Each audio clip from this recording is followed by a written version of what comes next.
Welcome to another live design session using Onshape.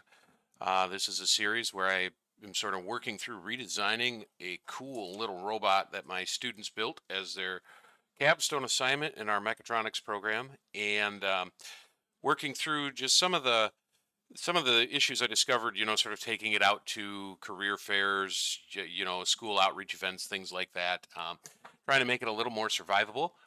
In this series, I partly work through working with Onshape. I'm new to Onshape. I've been a SolidWorks guy for 20 years now. And Onshape so far, I'm happy with, so that's good. But we'll work through that. Also, just sort of talk through sort of the thought process that goes into designing some of these things, some of these features, and some of the things that I think about. So, without any further ado, let's switch over to Onshape. This is sort of where we left the model. We got the motors mounted last time, wheels put in there. Every time I look at these gaps in the motor mounts, I'm less and less happy, like you. But also got the boss here. This base, this blue, will end up being 3D printed. So got a boss in here to help support this battery charger board, and also threw in the threaded inserts. So I think my goal for tonight, first, is going to be to get a couple of more of the purchase components in, just because there comes a point when you just sort of want to see what things look like as they get more and more complete. And I mean, it's cool. It looks good so far. I just want it to look a little more complete, right? So I think the first step, I brought in the threaded inserts for that power board last week. I think I'm going to start out by getting more of the purchased hardware in here to start. And then the goal ultimately is to start to get some of the extra mounts in for some extra sensors. So I'm going to switch back to full screen real quick. Underneath this robot, oops, looks like my display wasn't actually attached. Underneath this robot are a couple of sensors. The two upper sensors are actually color sensors. They're intended to allow the robot to be able to do line following, so we need to get those you put up under the robot. The one in the center is actually an RFID reader, and the thought behind that was to sort of tie it back into the manufacturing theme, which is what we try to focus on in the mechatronics program. And that is a feature. The RFID tags sort of in the floor of the factory are a feature of a lot of AGMs, mobile material handling type robots, where they might follow a line, which is what the line following sensors are for. But then often there will be RFID tags sort of embedded at intersections so that the robot can know in real time where it is and where to go. So that's what that reader's under there for. So the goal is going to be to get some of that stuff in there. On top of that, I actually added a few sensors. Now, these robots originally were based on originally, also the new one, are based around the Giga R1 Wi-Fi from Arduino. And it turns out that we weren't even using half of the capabilities of that board. Now, I told the students to use it because it had so many options and I didn't know what they were going to need. The guidelines I gave them was give me something cool. So, but it turns out we weren't using even half of it. So I've decided to add a few sensors so that we're using, even more of it. and also increase, sort of the capability a little bit of the robot. So the goal again is to sort of try to start to get some of that stuff in there. I'm going to start, I think, with getting the threaded inserts in here. I think it's finally time to throw the screw holes in, that I've been putting off for uh, the mounting of the actual main PCB. We'll get those in. I'm going to actually get some screws in. Nothing sort of screams finished like when you start to put your fasteners in your assembly. Um, and then sort of go from there. We've got some threaded inserts that we're going to throw in under the motors, which means I'm going to have to hide some stuff because I can't actually, see under the motors. Um, yeah, so let's get right at it. And I guess I've already got I took a look back at what we've done in the past, and sort of the big 3 tabs I've already got open. So I know these are going to end up with M5 heat set inserts. So I'm going to go ahead and download those. And again, from McMaster-Carr is where I get. I don't necessarily get my hardware from McMaster, and now an awful lot of it I do, like straight up. But I love McMaster because they've got. God, the last time I saw their catalog, they have something like 1.5 million parts on the shelf, individual part numbers on the shelf, which means that I often, even if I know I'm not going to go to McMaster, like for instance, I'm going to pull down screws from McMaster. Um, I probably wouldn't get screws from McMaster. I've got a Fastenal right down the street, right? I can walk in and buy a box of screws. But if I throw these in the assembly, that then shows up on the bill of materials. And then, say 10 years from now again, I'm used to thinking about this in terms of industrial equipment. 10 years from now, some maintenance guy looks at this, right? This is a piece of industrial equipment. They have a print and they have a screw call out with a part number on it, and at least one place I know they can get it, right? McMaster-Carr. Now, that doesn't mean I need to buy it from McMaster, right? An M5 screw is going to be an M5 screw, right? But at least that guy 10 years from now that looks at this drawing knows one place he can get that screw. So that's why I go with McMaster so regularly. It's sort of a common source. So I'm just going to go ahead. That was an M5 insert. I just grabbed, walk through that. I just grabbed the tallest one, thinking that if I, drill the hole or put the hole in there for the tallest one, then the shorter one, of course, will fit. So we'll go to the product detail. I'm just going to download that step. And that cough can go away anytime now. That would be perfectly right by me. So I've got it downloaded. I'm going to go ahead and import it into Onshape so that it's ready to go, and then I'll put the holes in. I don't think I need to create, it's one part. I don't think I need a composite. So wait for that to happen. Again, if you're itchy, if you want to know, you can open up your notifications up here and sort of see what it's doing. But at this point, it looks like it's in, maybe. It is in. Now, again, I mentioned this last week. I would not normally do this in SolidWorks. I wouldn't download right from McMaster. What I would do is I would look at McMaster. They've always got a drawing. And I would quick and dirty model this part. I would create a cylinder, 7.1 millimeters in diameter, 9.5 millimeters tall. And I would put a cosmetic thread through it with an M5. And the reason for that is all of these surfaces, like this takes horsepower to render. And if you're running SolidWorks on, well, let's be frank, if you're running SolidWorks on a potato, like I did for years, rendering all of these surfaces quickly robs you of speed. So part of the reason I'm doing this intentionally here, downloading directly from McMaster and getting all these surfaces, because, I mean, frankly, I don't care about this detail, right? I know that I sized the hole right. I don't care that I got all the knurls on there correctly, right? A cylinder is good. It represents it. It still shows up on the BOM. But I want to kind of put Onshape through its paces. I want to see if there's a point at which I can actually get it to slow down. Because I know, I mean, SolidWorks...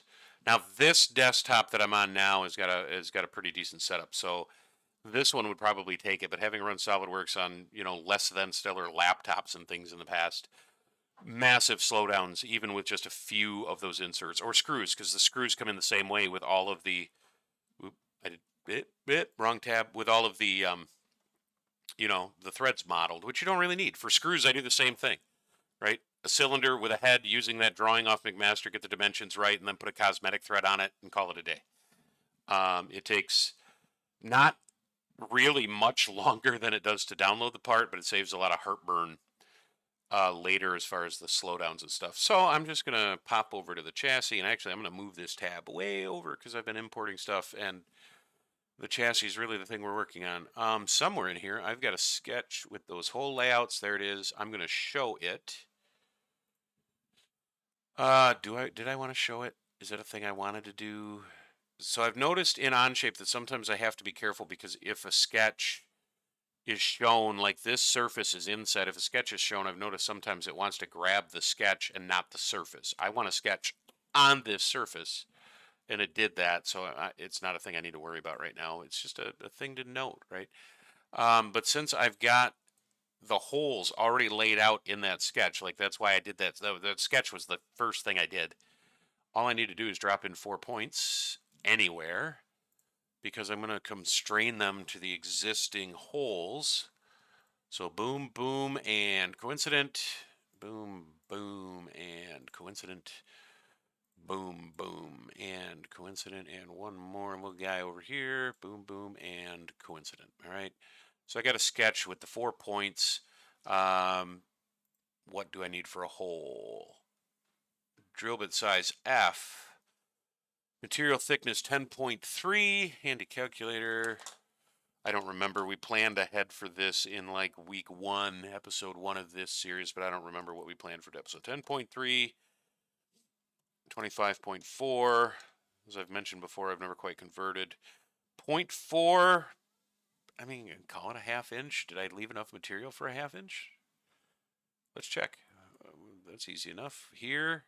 So there to the bottom of the screw boss is, ooh, a ½ inch. I did not leave quite enough material. I can always make those taller, and I probably will do that.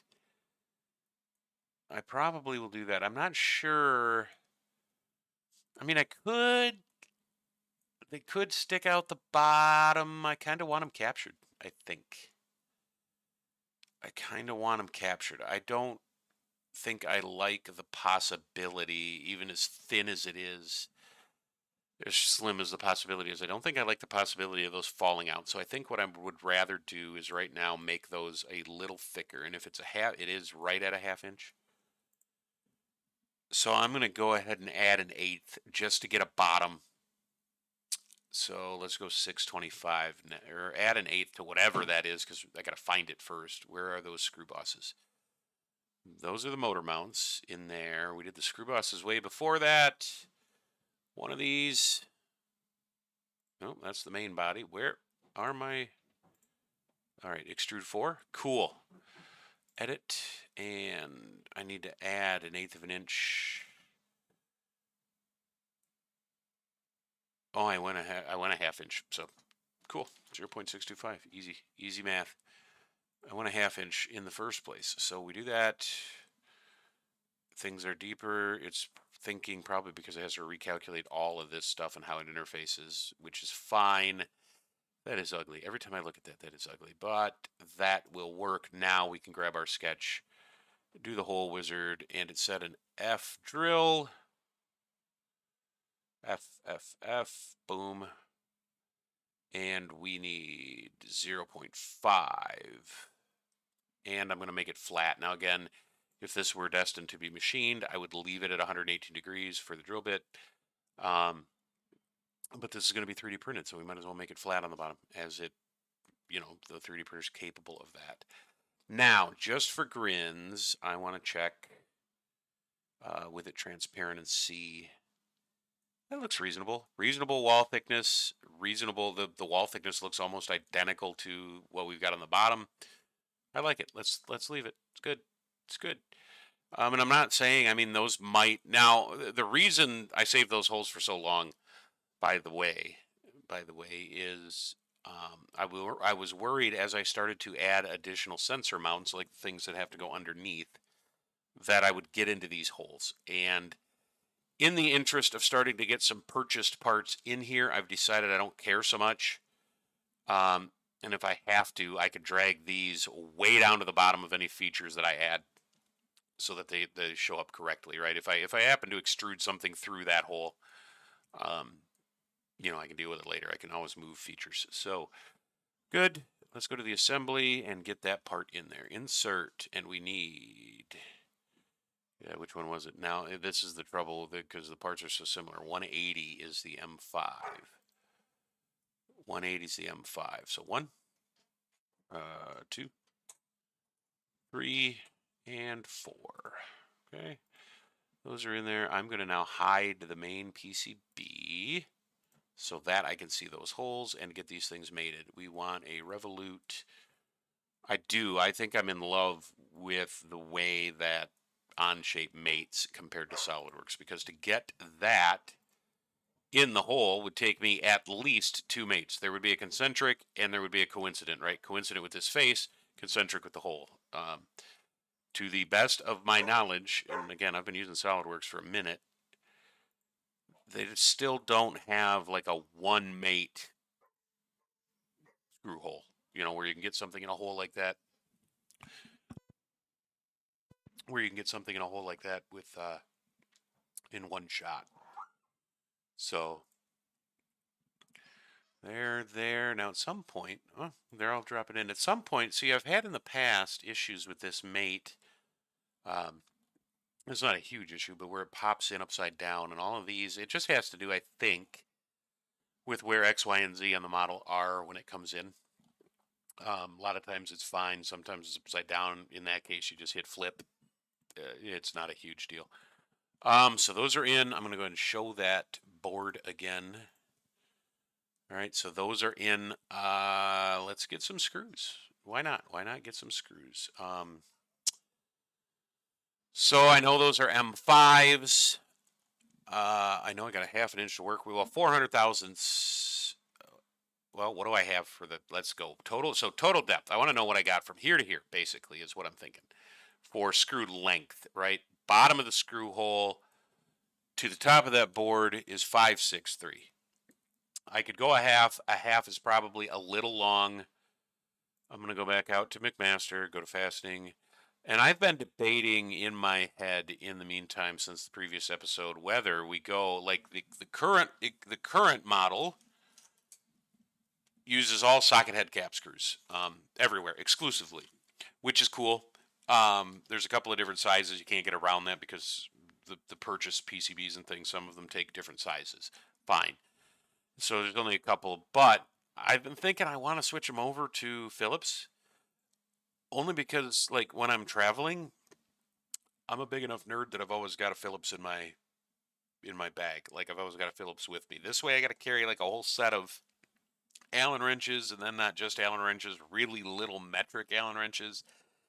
I've only got one set of those. I'm thinking of Phillips. Like I'm thinking of just going with a Phillips. Now the question becomes stainless or black, because you can't get black oxided. I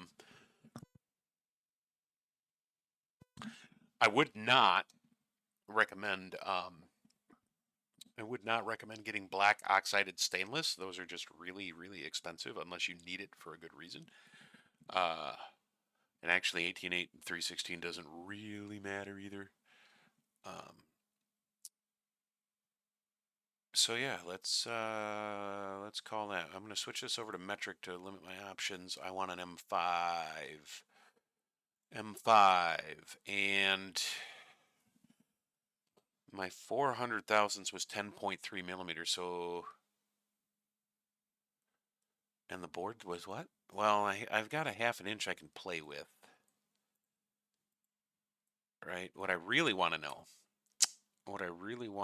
is a dimension that I'm not sure I can get. I want to know, can I get that bottom circle of this thing? Maybe. I don't know what a center distance. Yeah, see. All right, min distance. That might be okay. I'm trying to get from the bottom of that insert to the bottom of the plastic.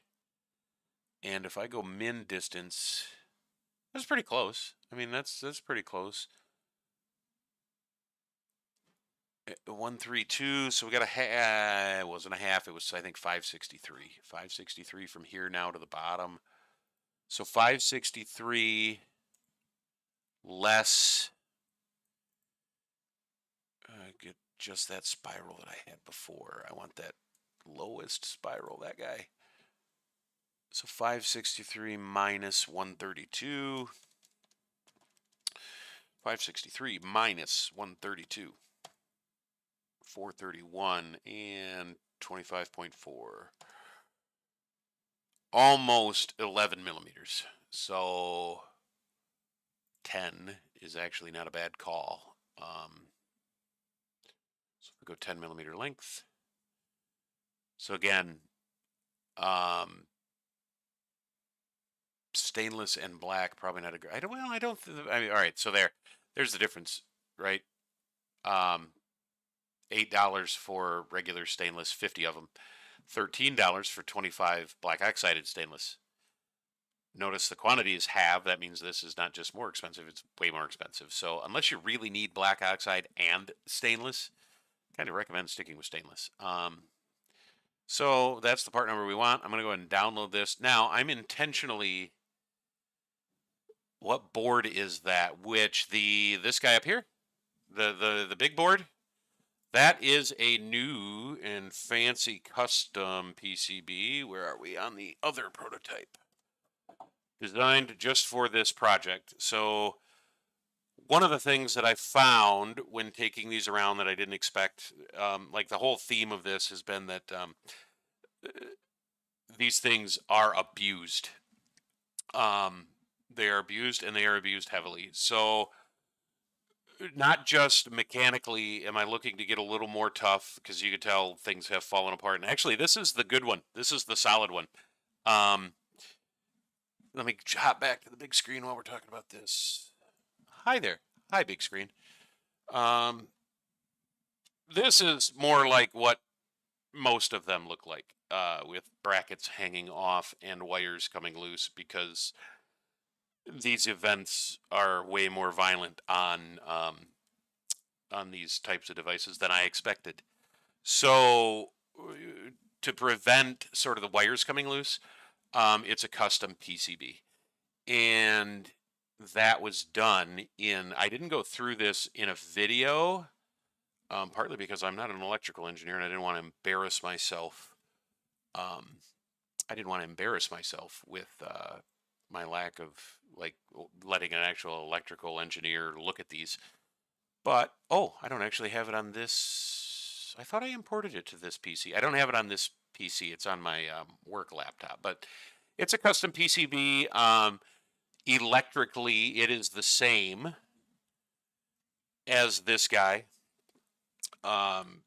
With a few exceptions, I did make some minor changes, and that's only because when you do a PCB, you need to be able to get traces of the copper, for instance, from this pin.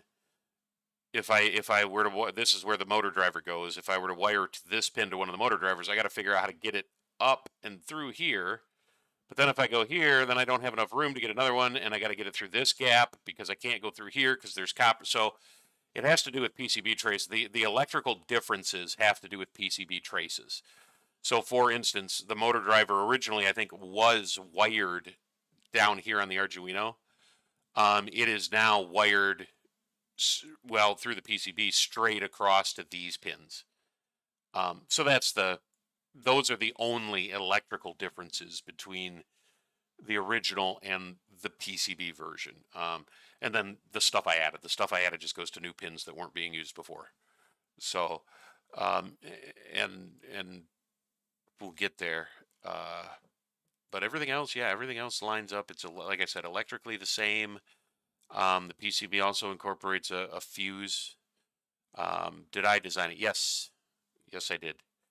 PCB design, I'm not great at, I will admit. Oh, hey, let's switch back to the thing as I'm flipping through and trying to talk about the model. You know, this is why I'm not a professional YouTuber. Yes, I did design this PCB, and this actual model was exported out of KiCad, which is why I could have swore I imported it into this PC. I will have to figure that out later. But this model was generated by KiCad after it was designed. So it has a built-in like default library for all the connectors. For instance, I screwed up. I grabbed male pins here. These are actually female pins so that the ultrasonic sensors can just plug right in to female sockets. But for the purposes of solid modeling, that doesn't really matter, because what really matters is the hole size and the pin spacing, which are the same whether it's female or male. But all of these were sort of from like their default library of parts, so it automatically generates the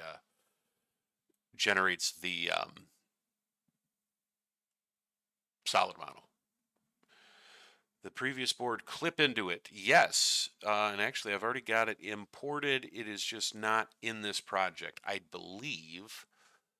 So this is still a mystery to me. Like, I'm not going to get out of this model, but if I insert an assembly, so somewhere, I go to other documents maybe.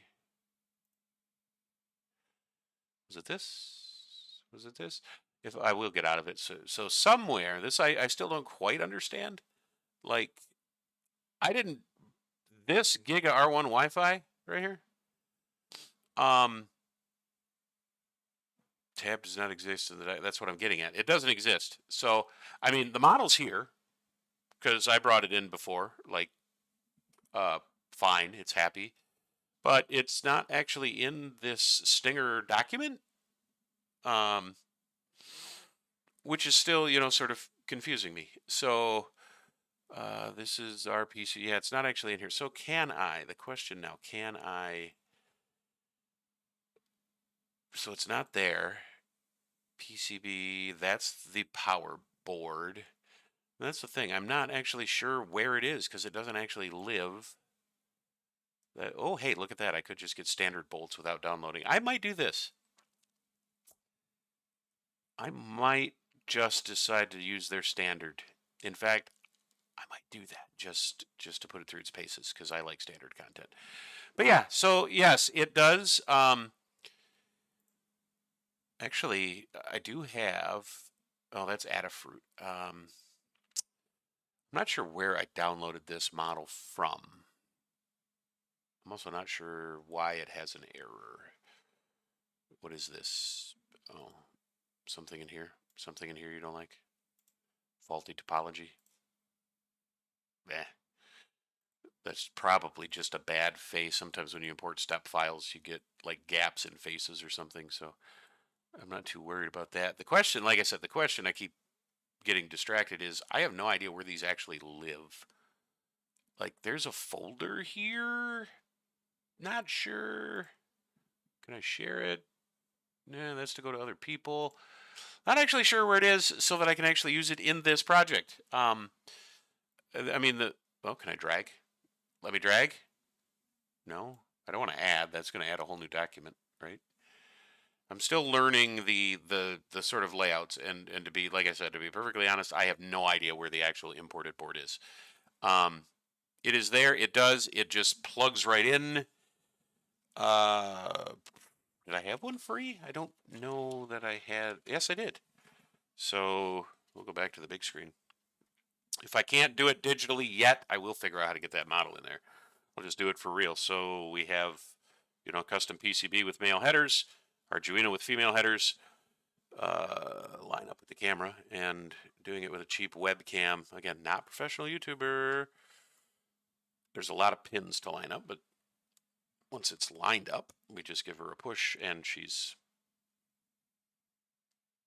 on there and connected. Everybody's happy. So, yeah, that is the goal. To sort of simplify a little bit, and but that way it can't really get hurt. Can't really get hurt at the career fairs and stuff the way the current edition did. So, but again, that's why I'm calling this version 1.5. It's because it's still based around the same Arduino. The electrical, design is the same. Really, the big goal is just to eliminate the wires and make, by virtue of going to this PCB, sort of making everything a little tougher when the career fairs beat up on it, right? At the last one, I actually had somebody step on one. That was kind of sad. So yeah, that was the thought, avoiding the wiring, right? That was the thought. There are a couple, of course, I can't get away from. For instance, these white connectors will end up getting cables to sensors, and one of them actually, one of the things I added in order to up the bling a little bit, I added a couple of what Adafruit calls neopixels, so like 6 LED strips that can be controlled from this port.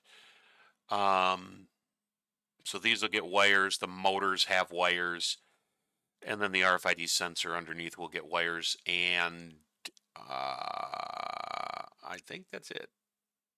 I could be wrong. I don't know. Basically, yeah, we get rid of as many wires as possible. That's the point. So, but anyway, back to screws. Screws is where we were, and again, I will figure out. Like, I have no idea. Oh, that is the Gig R1 Wi-Fi. Home. Mechatronics. Gig R1 Wi-Fi. Okay. Okay, I'm with you. I'm with you. I like it. Except where is the... I mean, if we're going to put it in there... Ah, there it is. No part studio available.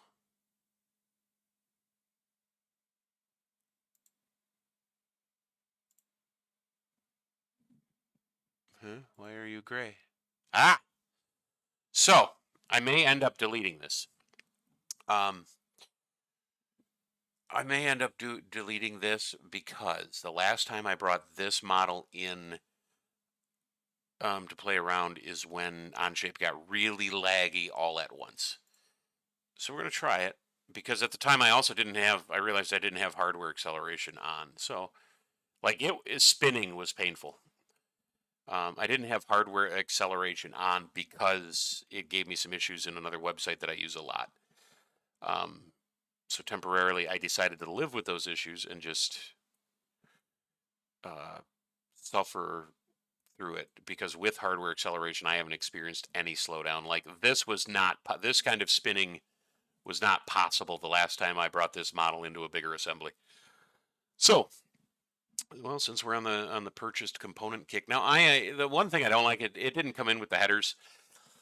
That's okay. I mean, in the end, I would like to see, when this is all done, what I can do to render it to make it, make some like marketing shots. Let's face it, marketing pictures. But we don't really need the headers for the sake of the assembly, because honestly, the height doesn't matter. The only reason I would need those headers in there is to get an accurate height, like I did over here for the power board. Like, I needed male and female to get the right height to know where to put this plastic to support it. I don't really need that height here because it all plugs in. There's nothing supporting it. So I can mate, what's the easiest way to do this? So probably to hide this guy, the chassis.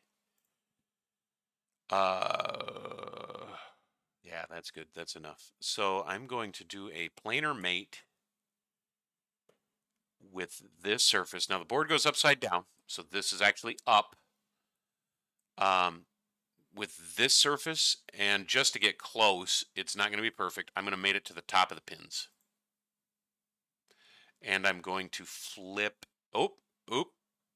Okay, we've run into that before. Cancel. So that happens when I need to go back out.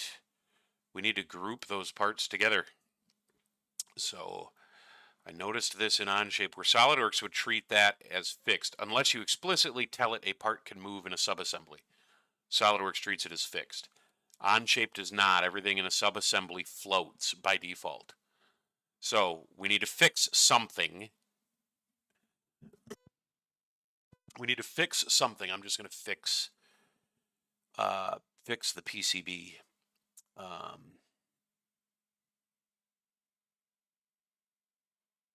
And why can't I mean, for the life of me, why can't I remember? It wasn't lock. Why can't I remember what fix was? Wasn't there a thing that said fix? I thought there was. I'm still learning. What if we lock? I mean, but then, I mean, the important part, you got to get something fixed and then grab everything, including the thing we fixed. That's everything. And up here, group it together. It'll throw everything in a group, hit OK. Everybody's grouped. I honestly don't know where the group shows up in the, oh, right there, it's a mate feature. And then if I go back to the actual assembly and redo what I just did, so a planar mate, this surface of the board, which will be upside down, and made it to the top of the pins, everything should move. I'm gonna flip it, and when I hit OK, everything update, please. No, you don't wanna. Maybe I gotta re-import it. Insert other documents. 2 changes. Create a version.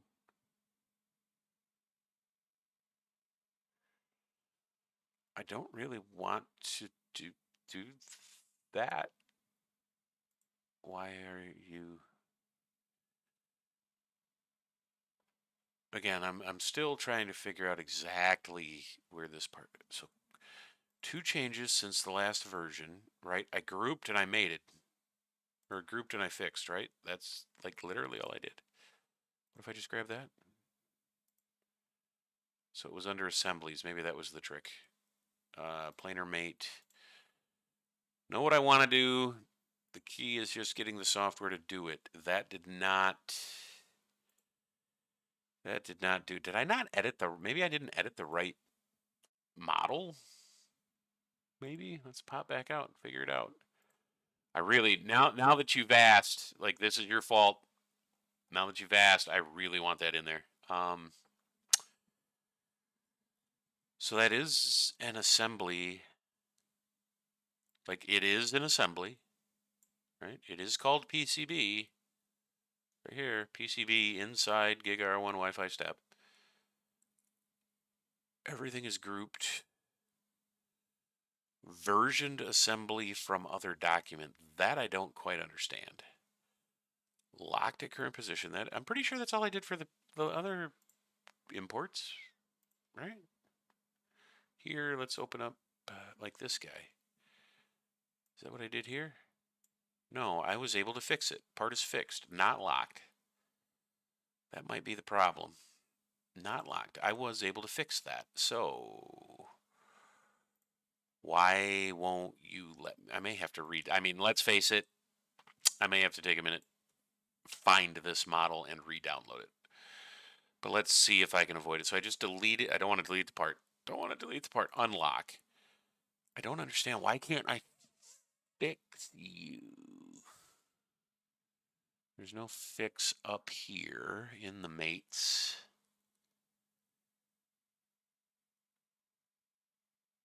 I could have sworn it was a right click. I would have sworn it was a right click. I mean, maybe it just won't let me do that part. Otherwise, I mean, again, I'll just find update link document, open link document, pin right. Where's the, like, where's the linked document? That? Just the one part? All right, doing it. I don't remember where I got the model from. Giga R1 Wi-Fi solid model. So we will ask Google. I think I did it. I got it through the forum. And you can download the... Oh, there was a link on just their website. CAD files. Okay. Step files. All right. See, I've downloaded it. You know, parentheses, good old Windows. It tells me I downloaded it already. Extract. Extract. Extract. Oh, there's the problem. Right there. There's the problem. OSX. You hate to see it.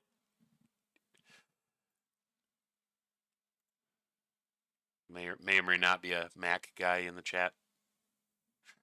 All right, now let's bring that guy in. Import.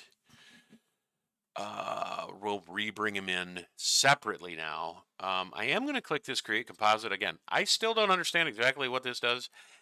I would have assumed clicking this would mean I'm going to get that entire thing as one part, not as an assembly. So far, it's been hit or miss. It might depend on what kind of assembly I'm trying to import. I don't know. Like the motors worked. I brought the motors in and without checking that they come in like 4 pieces. When I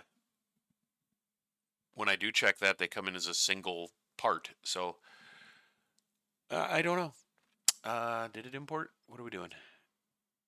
Oh, yeah, it's going to take a minute. It's going to take a minute. So, yeah, well, that's doing that. Hop back. I don't need to show the chassis right now because I want to bring in, and I'm going to try their standard screws. Class. Round head bolts? No. Actually, I need to try to find one of those. So, the original design, I've been noodling on this over the week too. The original design used carriage bolts to ride on in the front. So it had the wheels and then the carriage bolts were the other sort of points of contact for stability. The prototype this was student designed, this prototype, just 3D printed these pyramids, and I like this. What worries me is wear. Plastic running on, I mean, I've been to events where these run on tile, they run on epoxied floors, they run on carpet. I'm worried about wear. I'm also worried a little bit. I don't know how the chassis will end up getting printed, what orientation. We'll kind of decide that when it's ready to be printed, which way to face it that makes the most sense. I'm worried a little bit about, oh, that's a lot of tabs. We'll fix that in a minute. So I was actually thinking, the carriage bolt idea. So instead of these pyramids sort of mix and match, do the pyramid idea, push some threaded inserts in the pyramids, and then use a round-headed bolt. I, however, did not actually look to see if those are a real thing. Like, I've never seen, I mean, carriage bolts, yes. Like, right there, carriage bolts, done. But these guys are telling me, I mean, that's not a carriage bolt. A carriage bolt has a square under the head. That's just round head. Like, now, is there a carriage bolt? Maybe that is what they're calling a carriage bolt. But, I mean, so round-headed screws. If there is such a thing as a round-headed screw, like this Phillips screw or this hex-headed screw without a hole in it is really what I want. Because I want it to glide on the floor, right? So perfect would be if there was such a thing. I don't know that there is. Ooh, I mean, we could get pretty close. Tamper resistant. It's only got those 2 little holes in it for a spanner. That's kind of cool. Yeah, I'm not going to use those round-headed bolts out of their stock. So what is this? Truss head screws. These screw extra wide truss head that distributes a load. I mean, I don't really need that. But if it's only got those 2 little what do those look like? I don't think I've ever used one of those. It does come in an M5. Wrench flats. What's it look like?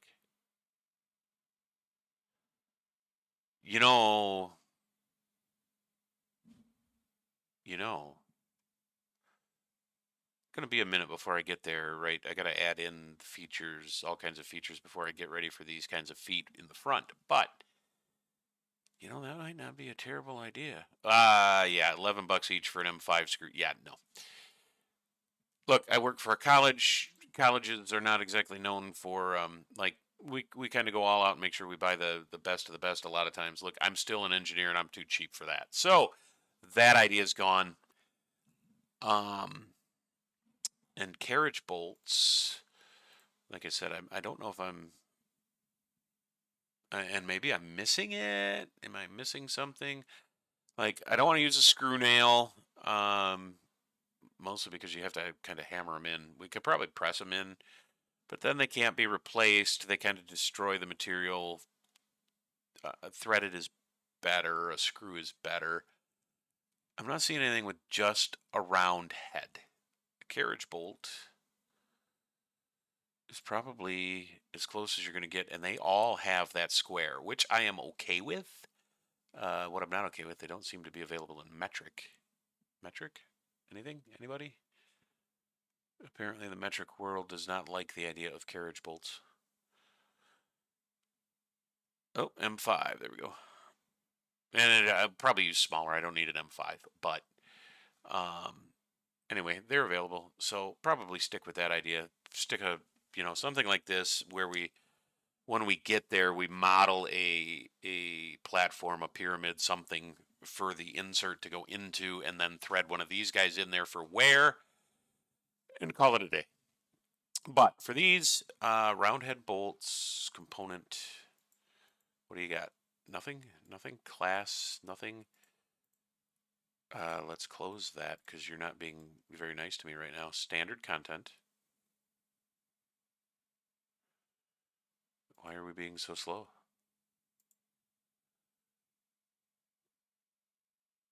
Ooh, is that the lag brought on by my insertion of this guy? Maybe. Might have finally hit a limit. Of course, it could also just be this one USB port. And honestly, if that one USB port is going to screw the entire model, I'll just delete that part rather than try to fix it. Sometimes, with certain designs, I would go through and try to figure out why that didn't import correctly. I'm not going to do it in this case. I'm just not. So that might be causing me some slowdowns, even though I don't have it in here yet. Let's try insert. I'm going to go back. Ooh. Like, if that's going to be the pace, we're not going to include this. If that's going to be if it's going to do that kind of damage to the refresh. It is called PCB, so I'm looking for something called, PCB. I went by it. It was up there. I saw it.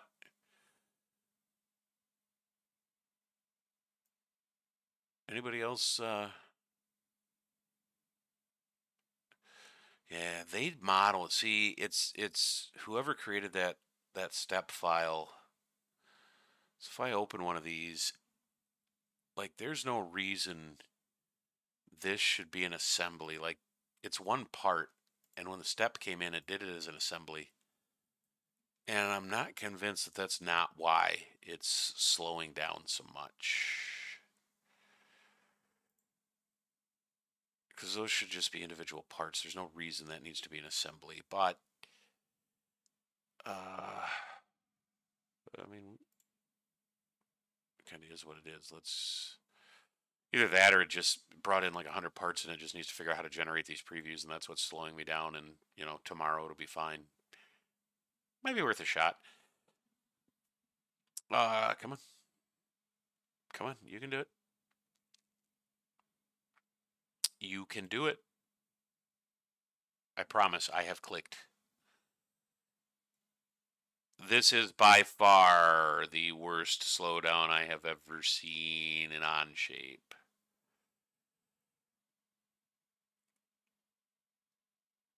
Like, if it's gonna act like this, we're just gonna straight up not include that board for now. That's pretty terrible. That's pretty terrible. I mean, what I could do, did it bring it in? Like, did it accept it? It looks like it did. Oh, nope, it didn't. All of that and it didn't accept it. Yeah, I'm going to go ahead and delete that. So I have been playing around with, organizing all these tabs and how to do that. The best way I have found, not to insert a tab, but if you, kind of insert a tab, where was it? There is a somewhere. It wasn't that. Tab manager. Tab manager is where we can go to sort of, uh, we could force all of these to be in folders if we want to sort of keep these together. Like all of these new assemblies, like 100 of them, all belong to that Arduino. So we could put a folder for all of them. I don't really want to do that right now. What I really want to do right now is just delete everything to do with that and forget I ever imported it. And I am going to kind of do that. I'm going to kind of do that. God, because this is pretty terrible. And they're not. I didn't just torpedo my entire project. I promise I did not just torpedo my entire project. I did lose my sidebar though, which is tragic. So let's close that. Let's go. Wow. See, the thing is that I'm worried about right now, since the whole point of this is to sort of talk through what I'm thinking. What I'm thinking right now is like these, I don't think any of these other assemblies that came in are associated with the main here that's called PCB. So what worries me is if I just delete PCB, it's going to leave the rest, and then I got to hunt down all of these guys, figure out where they're at. Oh, wait a minute.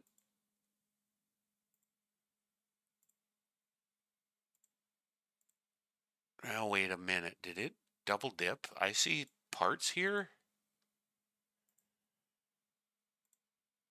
Like, what do we got? What do we got? Now I'm curious. I see parts. I'm going to highlight. Let's just shift highlight. Let's be smart about this. Shift highlight everything. All right, that's not everybody. So some of them truly are assemblies. I was thinking that maybe they were double dipping and that might be part of the slowdown, like parts on top of assemblies, but they're just not. They're just, ew. Like, ew. It's gross. Why? All right, let's try. Let's try doing what I was trying to do before. Let's at least try to fix this in place, which again, how did I do that? Because I could have swore it was a right place fix. Properties, maybe? Nope. Nope. That's for like file identification. We don't want to lock. It's an actual fix. I don't want to just add a mate connector. Maybe? Is that what I want to do? I don't think so.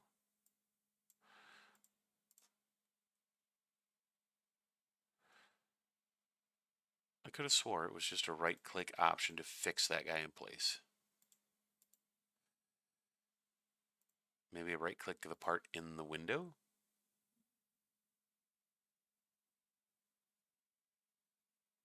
No. All right. Back to my assembly. If I right-click fix. Okay. Go into their assembly. Is it because that's an assembly? Let's be smart about this. Cascade step translator. I have no idea what that means. Let's fix the part. How about that guy? Ha! Look at you. All right. So now we grab that and let's grab everybody else and group them together and see if it works. Group up here at the top. That didn't grab everybody because it's got these other parts. It's got these other parts.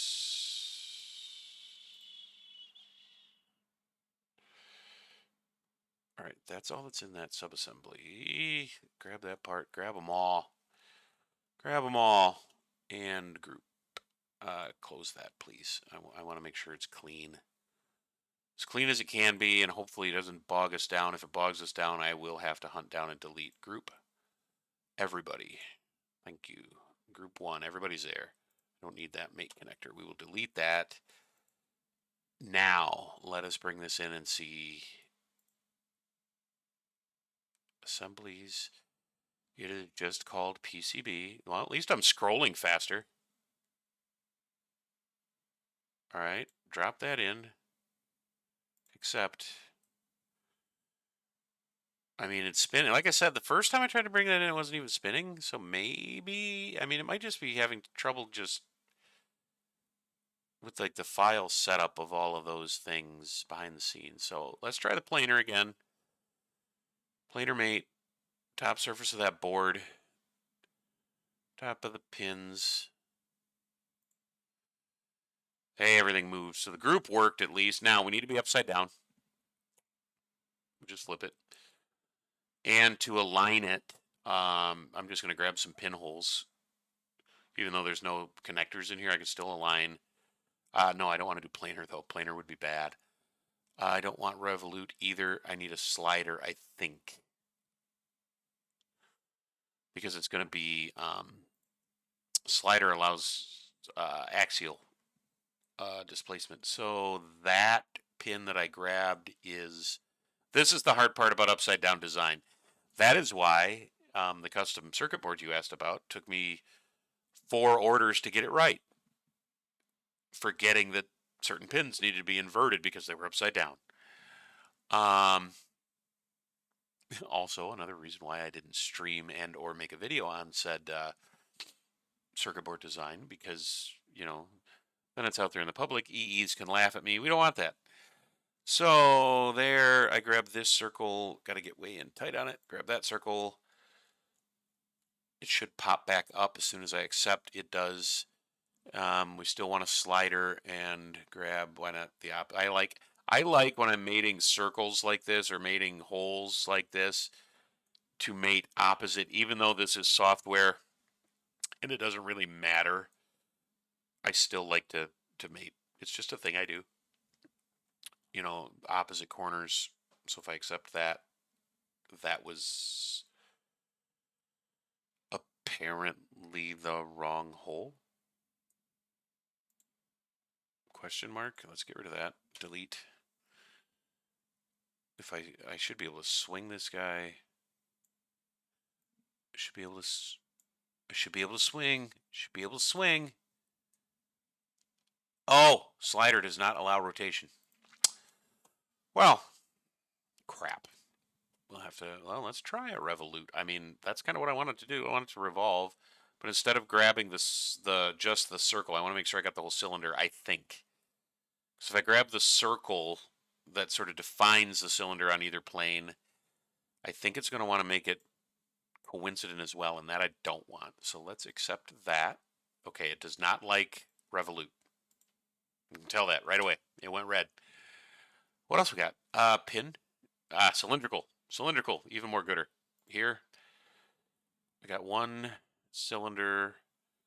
I got 2 cylinders, except, okay, it is not red. This one is red. This is the one that's currently open that I haven't defined yet. That's another thing I've noticed in Onshape, that if you're not used to it, could throw you off. This cylindrical that is happy, that is not red, is the one I just created. The one that's active right now is red because it's not defined. So we do that, we accept it. Notice there's now a red one because it's not defined. But if I get rid of it, that goes away because I haven't created anything. The 2 that I did create are there. Our board is in, and it's actually not all that laggy. I mean, again, this was pretty terrible the first time I brought this stub file in. I expected to have some issues. Show my chassis just for grins. But the board fits on there something like that. Again, there's more plastic involved because the female sockets aren't shown. The idea is that the ports are nice and sort of back. That was a concern that I had on this prototype, was there was an awful lot of plastic back on this back edge that would sort of get in the way if USB cords with, you know, thicker strain reliefs might interfere. So, but that's sort of the idea of what it looks like together, you know, despite missing the female. sockets. So now, I know I promised fasteners before I do fasteners. All of these tabs are really annoying me. So I'm going to go back into that manager. I'm going to add a folder for everybody. Let's grab that. Hey, they loaded all the previews and it's not lagging anymore. So that might be it. It might have just been trying to process all of that new information. So everybody down to here.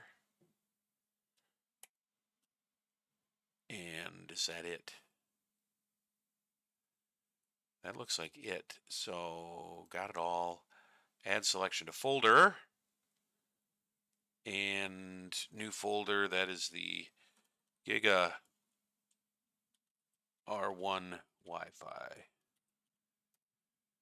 Okay, now notice what happened down with my tabs, right? All 100 or whatever parts came in, disappeared. I got one folder. I click that folder. Now all those parts are in it. I don't care that all the parts are in it because I'm probably never going to touch them again. But it at least, organized things, got my tabs out of the way. And I am going to do the same thing. I was getting there, but I'm going to do the same thing for these kinds of things. Like I could do that right now. Like I could select the power boost, add folder, and I might as well call it Adafruit Power Boost 1000C. Right, because I'm never going to get back in there again. I care about this assembly. Is there anything else? Like, oh yeah, I could do it for the main board. Might as well. Making folders, right? Stinger 1.7 PCB. Okay. Because those things, those folders, I'm never going to get into. Like, I'm never going to modify in this software those PCBs. Just never going to do it. They were created in electrical software. That's where they shall remain. Right? The most I'm ever going to do is import them and use them. So, finally, screws. An hour later. Standard content. Bolts and screws, I don't want.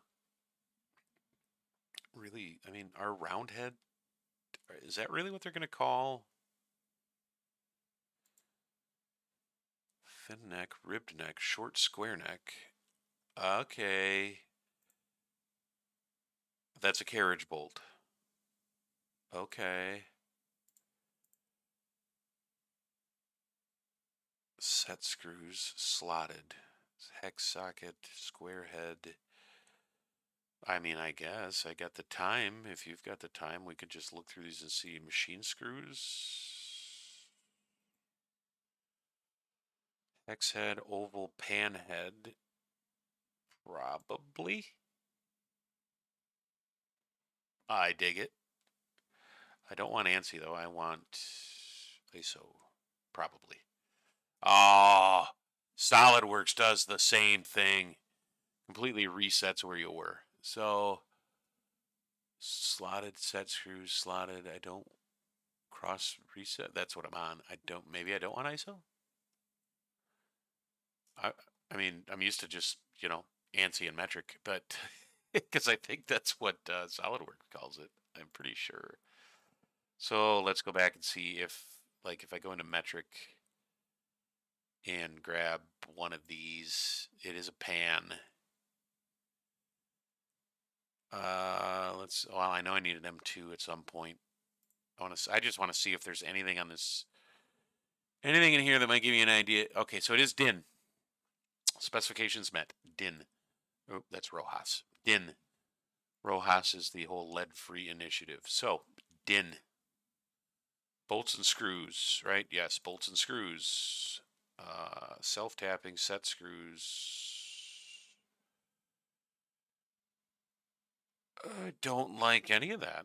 Options like hex head set screws. That's like a regular bolt. Oh, even worse because it's got a dog on it as an actual set screw. Miscellaneous. I mean, is a Phillips cross recess? Maybe it's buried in here. Panhead. Okay, we don't want the one with the flange. Panhead screw. That looks an awful lot like what I've been looking for. Finally, we're there. Finally. What does this do? Open metadata. Oh, I could give it a McMaster part number. I like that. I do. I do like that. I know I need an M5 for now. That's where I started. So M5 length. We're gonna go 10 millimeters. It is gonna be stainless. What is this? Insert. Okay, just insert. 1, 2. Hello, 2.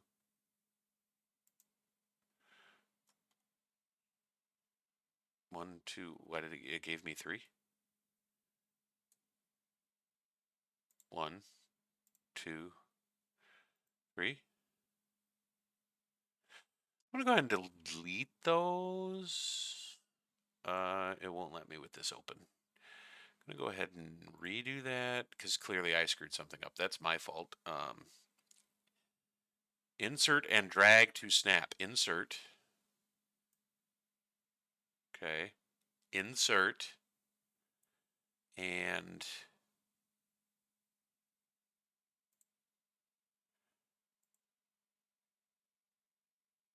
all right, that's not at all what I wanted. I have an idea. So SolidWorks, I've only done their parts like this a few times, and there's a way, and what I'm playing with, and I'm not doing a very good job talking it through. There is a way in SolidWorks with the standard part catalog to get it to drop it in right where you want it. Like, I want that screw here, flush on this surface, concentric with this hole. There is a way to do that in SolidWorks, and I think that's what that's getting at on the insert menu here. I'm just trying to figure out insert furthest, insert closest to selection. So I'm sorry, why does it keep popping off? I don't get it. Insert. I mean, I honestly think it's just a matter of figuring out how to get it. Otherwise, I just drop it out in space. Like, that's kind of what I want to do, is just kind of drop it out in space. What does furthest from do? Drop it in space. Okay. If I just insert one and drop it in space, did it put one in the hole? It didn't that time, but there's 2 here. Where did they go? There's 1. There's 2. Are they on top of each other? They're on top of each other. All right. Fine. You know what? And insert. Fine. I should be able to grab one and drag it. Well, let's accept the insert first. Grab one and drag it. I don't know why they're flying so far around. Like, I clicked over here and the part showing up way up there. I don't get it, but so now that they're all moved, okay, now we're dragging. I wish I could say that I understood what all that was about, but we're gonna call it happy. So Revolute, I'll just mate them by hand. Planned on doing that anyway. Revolute mates on all of them with the holes. That will, put them in the right place. Flush with the surface as well as concentric with the hole. So we do that. Good. I don't, now normally, I mean, I get kind of picky in like full designs. Normally I would also make sure they can't, whoa, what'd you grab? What'd you grab, buddy? I don't know why it flipped on its side. Normally I would also make sure they can't rotate just because I'm picky like that.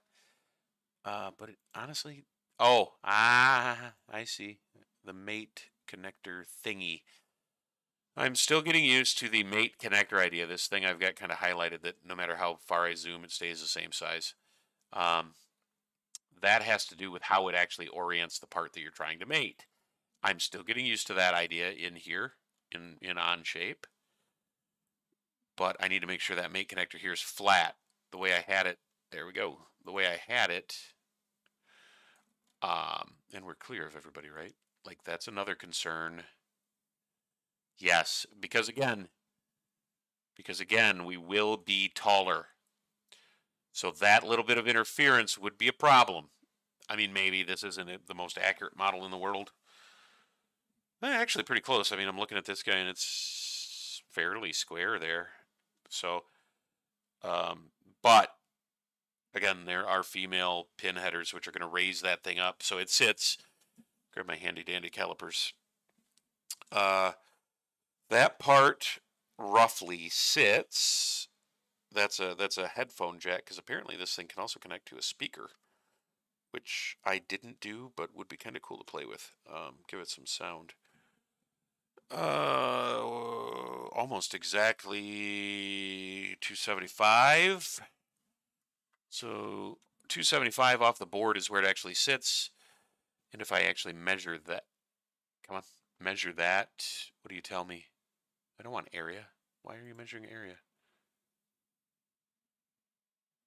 Show me some details. Why can't I get details? Do I have more than one thing selected? Surface. Surface. 101. So it's another 174 thousandths taller. That screw head will clear by plenty. And honestly, frankly, if it doesn't, the ones that are in here right now are round head socket screws. So if the pan head Phillips doesn't fit there, I can always go back to the round head, go back to the ones that are in there that I know that fit because I got them together already. So not an issue. Again, that's a thing. It would be nice to have the female headers in here. I'm not going to mess with that. Not worth the time, at least right now. Like if I decide that I want this thing to be super accurate for rendering purposes or something, maybe. But all right, we want to do a revolute mate. The interface is starting to get laggy. I'm not in love right now. It's still possible that Arduino might have to go. Like, ew, I'm rotating that model right now.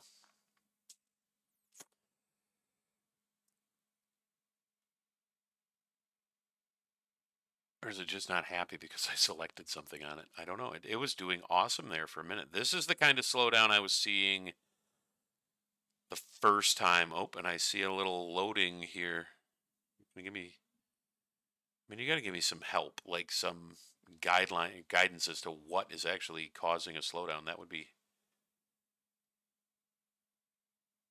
like, in fairness. All right, mate connectors. Why aren't you selecting? Creating. Okay.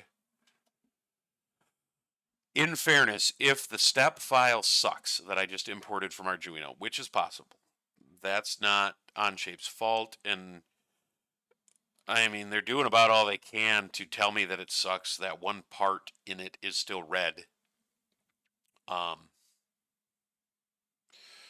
Once it's done doing whatever it is doing right now, creating the mate connector, assuming it ever gets done, I'm just going to delete that Arduino. We've seen what it looks like in there.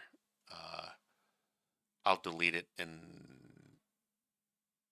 get on with life. In fact, I'm not even going to wait that long. Let's just refresh. The cool part about a browser-based CAD system, I should be able to just refresh the page. I hope.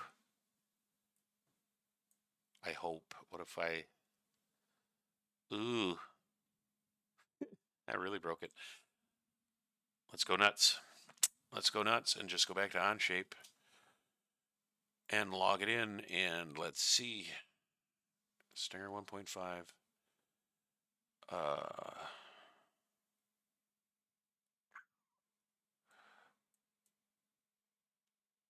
right. Honestly, that still feels a little... That's better. It kicked in. That feels a little sluggish. Revolute mate here.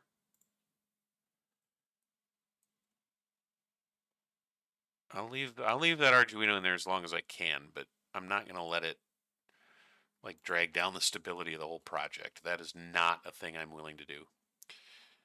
So now, what I would typically do at this point, like I've got first of all, I want to check. I want to do transparent here on the chassis. Those screws have a lot of engagement. That's what I wanted to check. That's good. That's what I want to see. I want engagement. So that's it.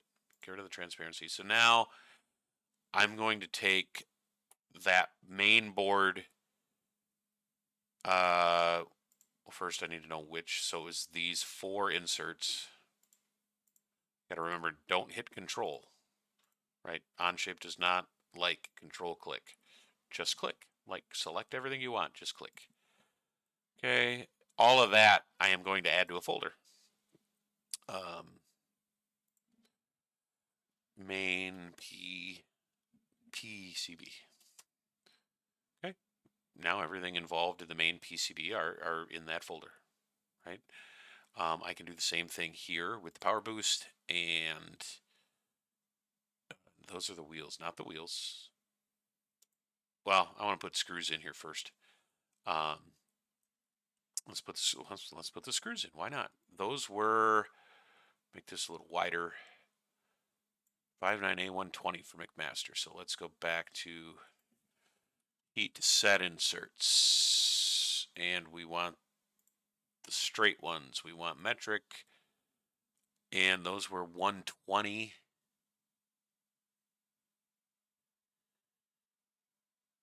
Right there, M2.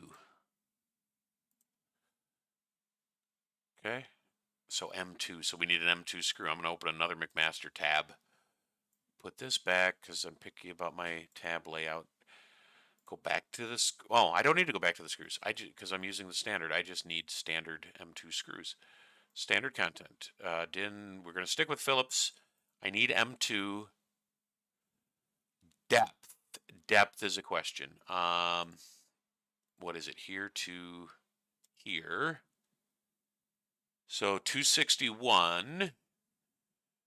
And then this top surface. Well, this I want this bottom surface to that lower spiral, and the minimum distance is 48. So 261. 48 thousandths, and then multiply that bad boy by 25.4 because I didn't convert to metric. So like 5.5 millimeters. 5.4 is what it comes out to. Here, insert, zoom out so that the screw, I have a feeling the screw will get lost just like the last one did. And I am going to have to figure out, that's going to bug me. I'm going to have to figure out how to hide those mate connectors there. M2 length. What did I just say? 5.5 millimeters. 6 is available there. Double check. Oh, why did I close my extra McMaster? Duplicate. Why did I close that window? I just want to make sure. It never hurts to make sure that something actually exists, and that's not metric. Go back. Metric. M2. And we want a pan head, and M2 6 millimeters exists. Right? That never hurts. I have run into that. I cannot tell you how many times where you go and you design something and you grab like a stock part, or you assume like, hey, I should be able to get something that size, and then you go to buy it and it's not a thing. Like, it happens. So now those screws inserted without any heartburn. What's going on? Gotta be me. When in doubt, blame the designer. Anyway, Revolut mate those guys to the PCB. Good. Good. Hopefully, good. Hopefully, yeah, it clears all those components. I guess we'll have to check. This is a thing that the current prototype with the 3D printed chassis did not do, this standoff didn't exist. We just sort of left it cantilevered. And I decided, since we're printing a new one anyway, right? We're printing a new one anyway, we might as well support it. And that way it takes all the stress off of this connector, because these are not, I mean, I'm using them as mechanical connectors, but they are not really meant to take a mechanical load. So that's about where we stand there. So we got those screws in. Now that I've got those screws in, I can go ahead and folder those things. So we got heat set insert, boom, boom, and 2 pan head screws. Add selection to folder. We're going to call that add a fruit power boost 1000C. And that just greatly simplifies things. And then I'm going to go in and do the same thing, the same exact thing for the motors. The motors, though, let's hide the wheel. And while we're at it, let's hide the wheel. I believe we decided this was an in millimeter diameters, 3 millimeter diameter. And I'm pretty sure, if I remember correctly, that we sized these holes though for 2.5 inserts, M2.5s. So let's go back and grab the M2.5. Number 20 drill bit, right? Is that what this is telling me? Drill bit size number 20. We can double check those holes. I'm gonna double check those holes. Where's my chassis? Where's my chassis? Did it get thrown into one of the folders? Power boost. Nope. PCB board.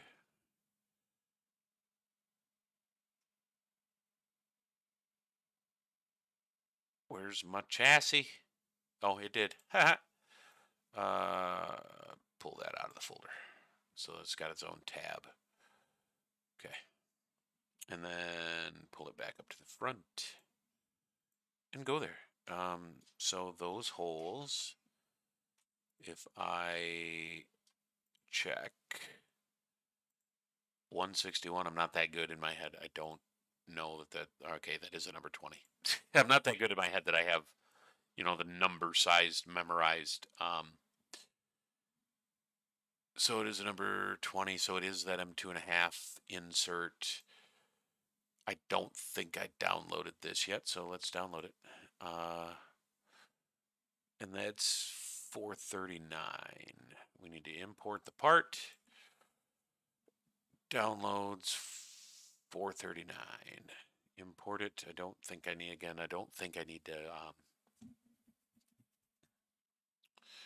I don't think I need to do the, single part thing, whatever they called it, composite part.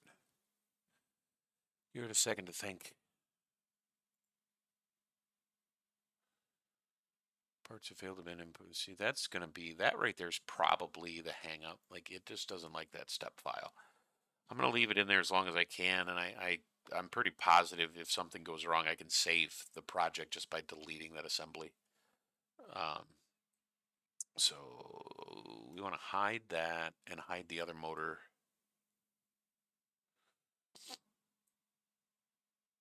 Let's hide the other motor. All right. And then let's insert some, those are 39. So insert 1, 2, 39, not the 180. Not the 180. Undo.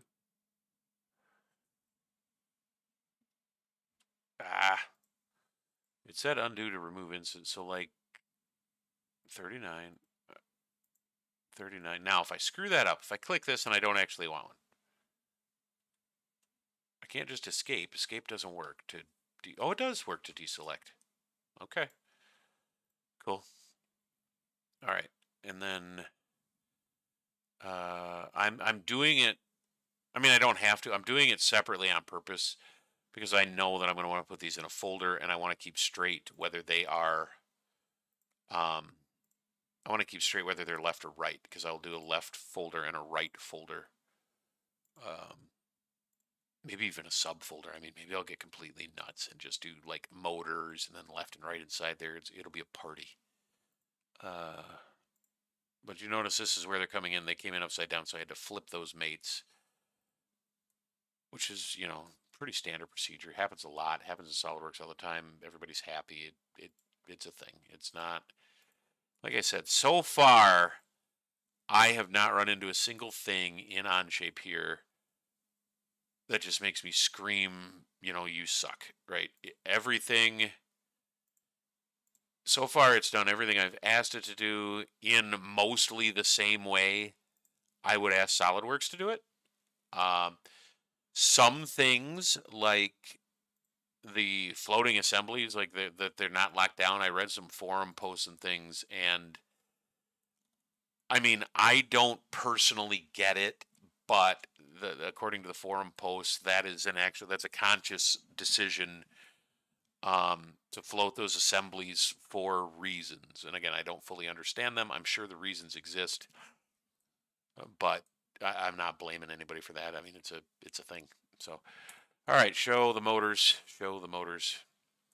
We need to get some screw depths here, lengths, some screw lengths. So I'm gonna go to the bottom of the hole and not. Whoa, whoa, whoa. We don't want to mate. I just want to measure bottom of the. Why did you not show?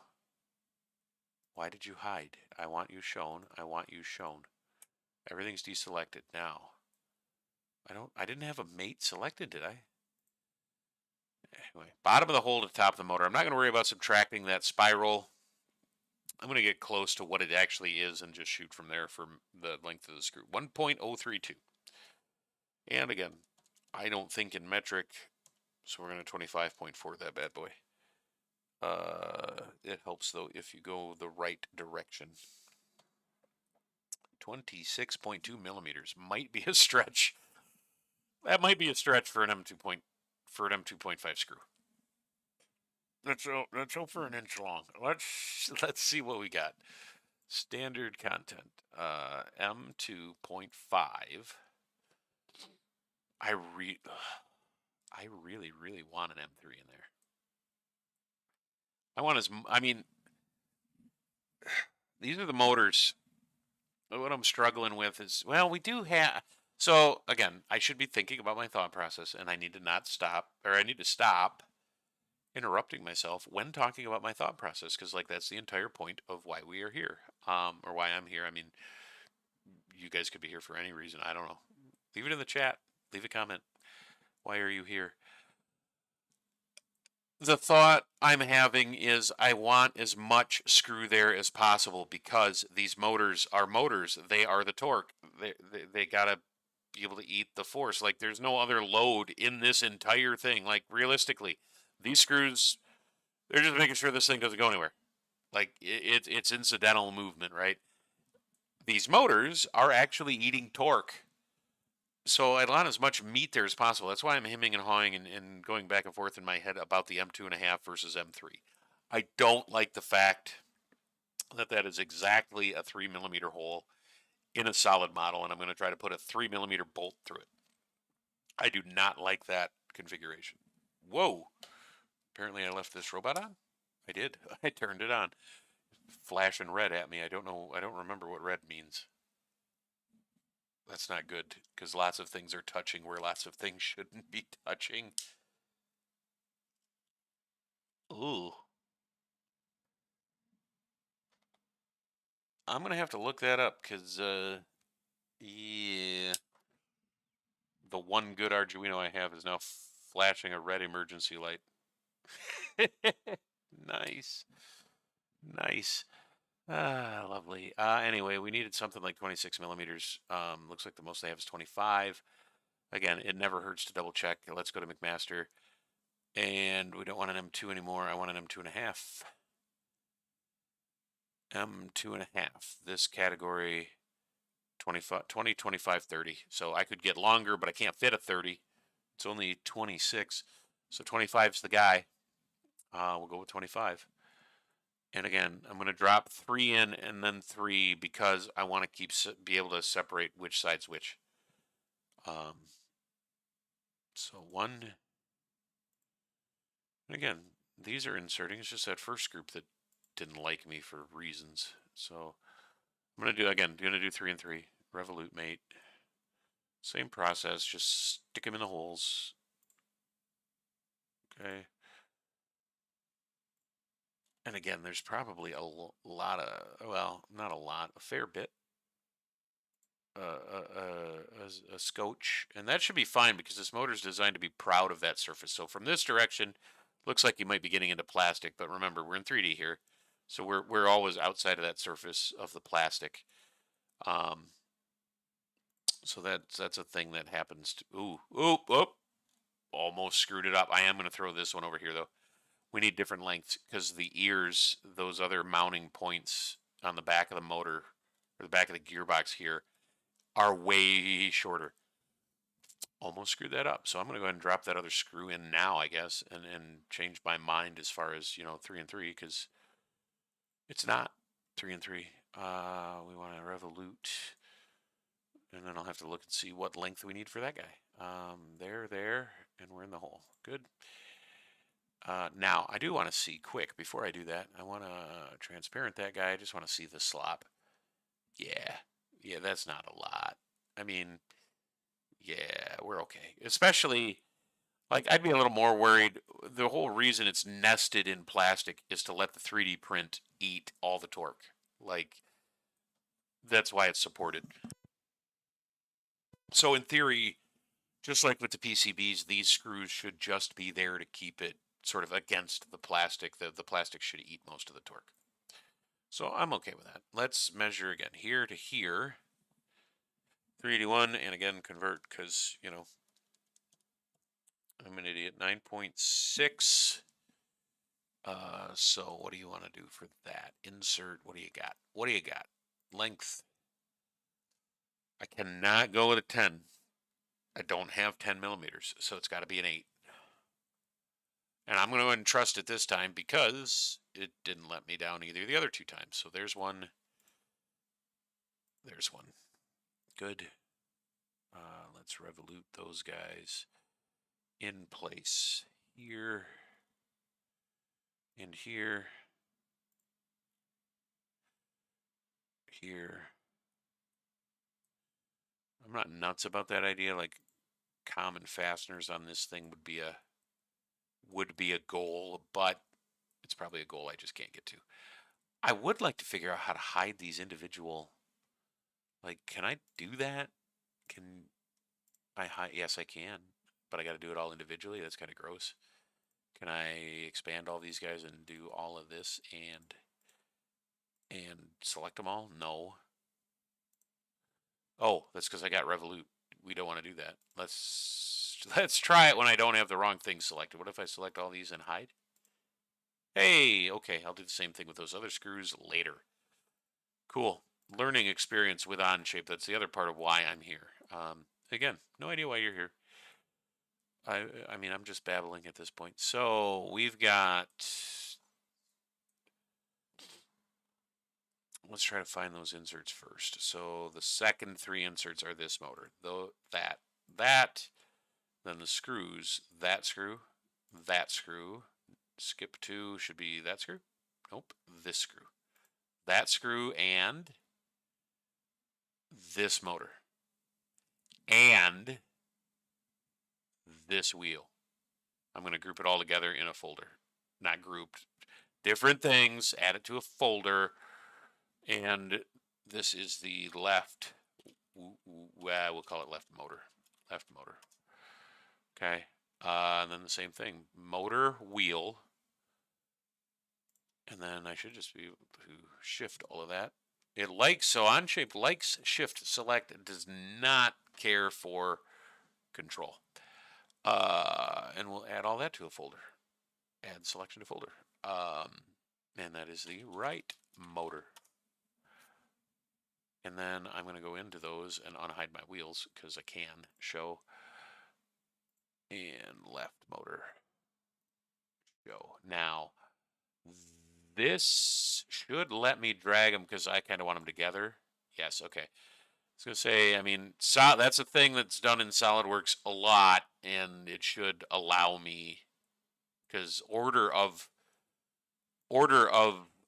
components in an assembly should not matter because the mates are always kind of their own thing.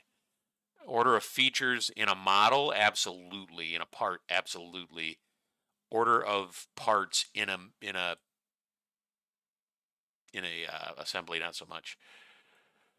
Okay, Now I'm gonna finally get back to some fun stuff. So, um, I grabbed one of the updates. I said I added some bling, and I'm gonna go ahead and do the bling before I do the sensors. Just because that's how I feel, and it's a little quicker to just sort of drop them in. And I'm getting tired. It's getting late. We need to end this stream soon. So somewhere in here, and again on GitHub, which I didn't know until recently, like all of these are Adafruit solid models. Since they're on Git, I'm assuming. I mean, I didn't have to do anything special. I'm logged in. I think. I hope to GitHub. Oh, I'm actually not. Hopefully, it'll let me download it. Otherwise, I'll have to log in. Hopefully I'm not running afoul of any copyright. I don't think I am. I mean, like I didn't have to do anything special to get to them. Again, we're not using it for like I'm not reselling. We're not doing this for profit.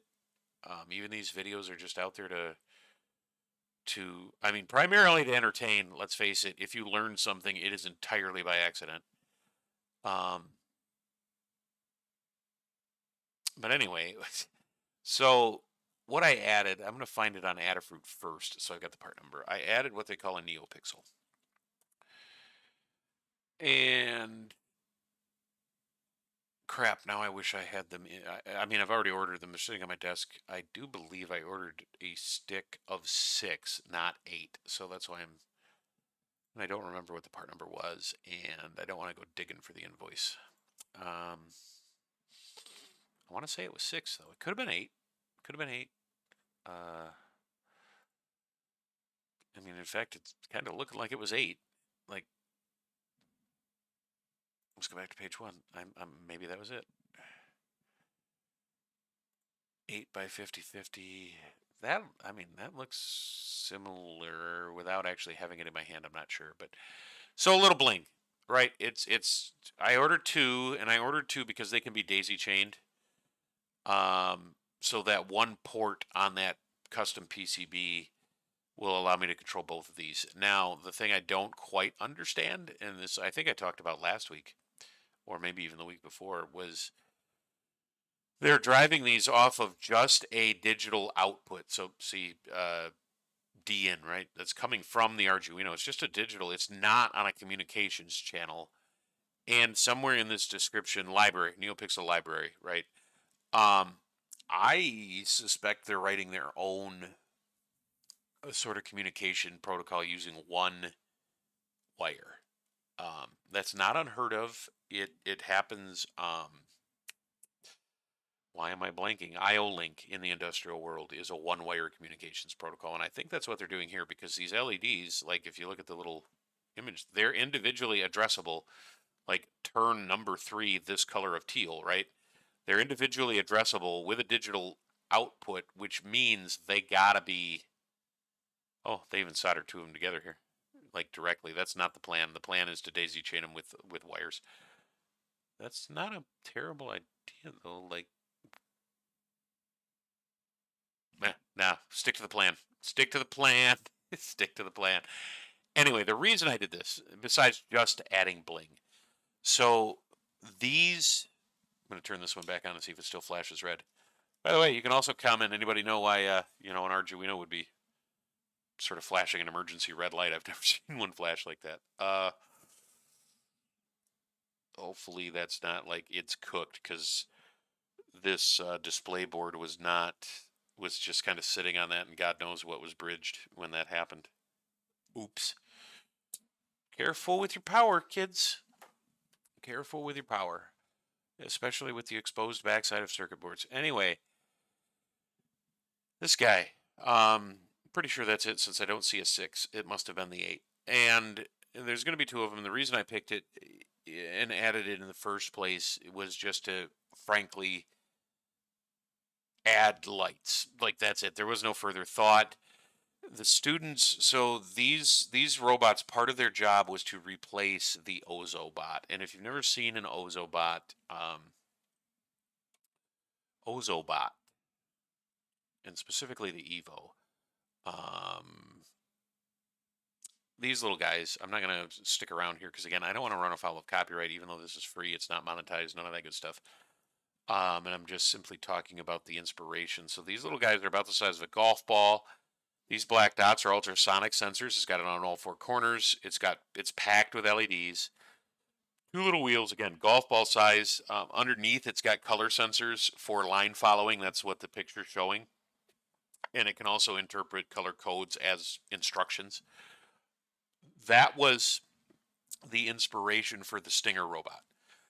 Was those Ozobots. I bought those, have been taking those around to the career fairs and sort of been saying, and it's true, I use these to sort of teach students the basics of programming, like how to think about programming.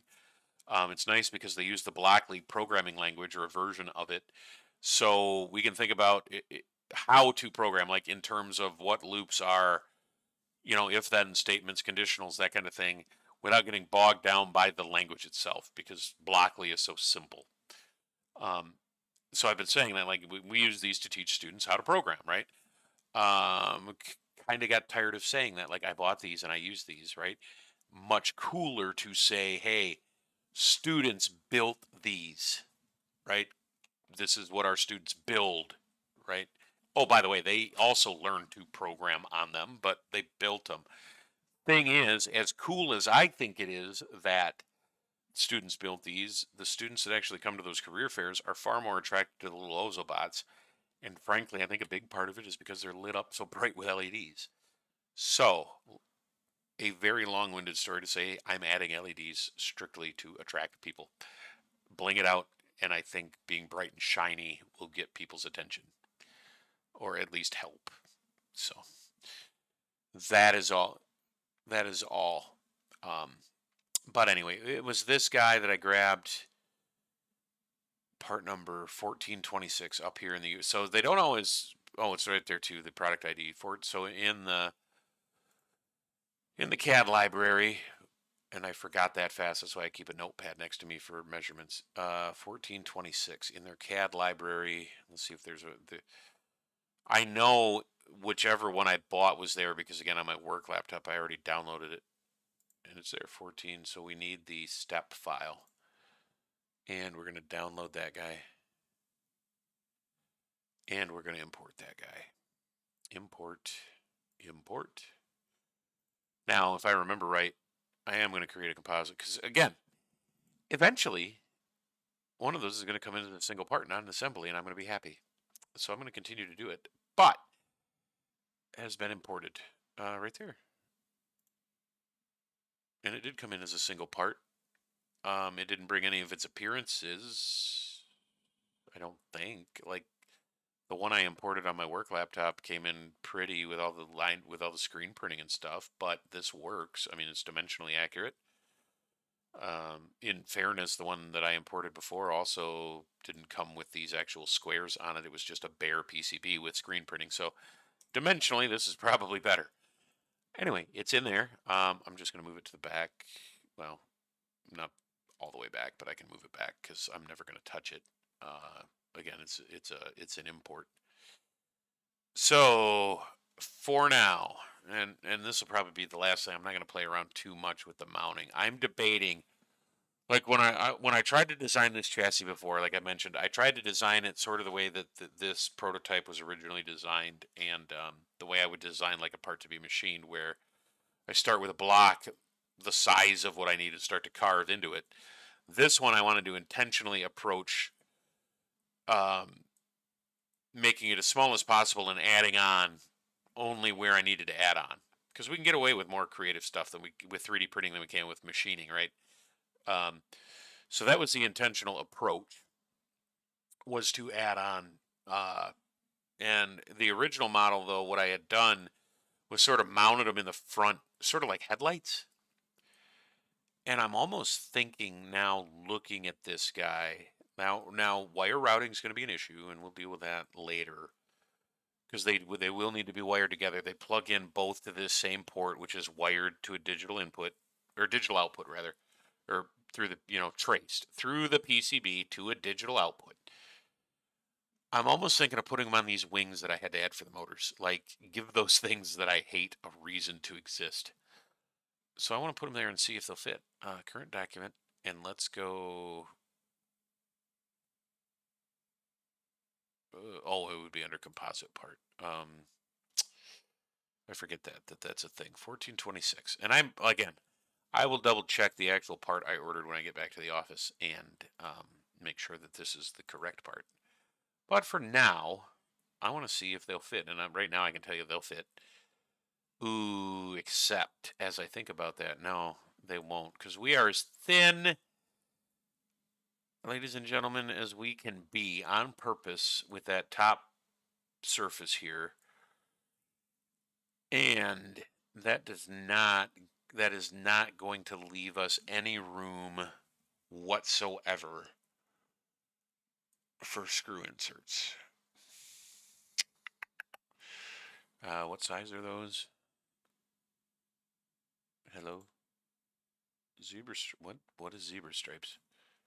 Show analysis. Why can't I measure? Do I got to get rid of this for? Oh. Insert composite parts, NeoPixel. How about we accept it? You know, that'd be good. Now I can measure. I want a diameter, but I want to see it in metric so I don't have to convert. Millimeter. So 2.2, it's going to be a 2 millimeter screw. Were these M2s? I think they were. Those were M2s.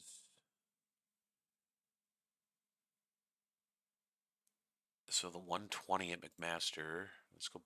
Is this the one I have up by chance? Nope. The 120 is this one. Detail, hold, minimum material thickness 4.7. I'm wondering if I can get, if this happens to be 4.7 millimeters. So let's make sure nothing's selected here. Here. Oh. Oh, we're asking for trouble.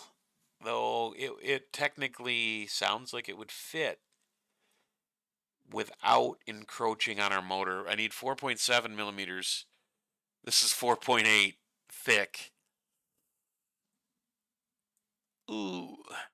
And then it would stick out the bottom, but again, it's just holding PCBs in place.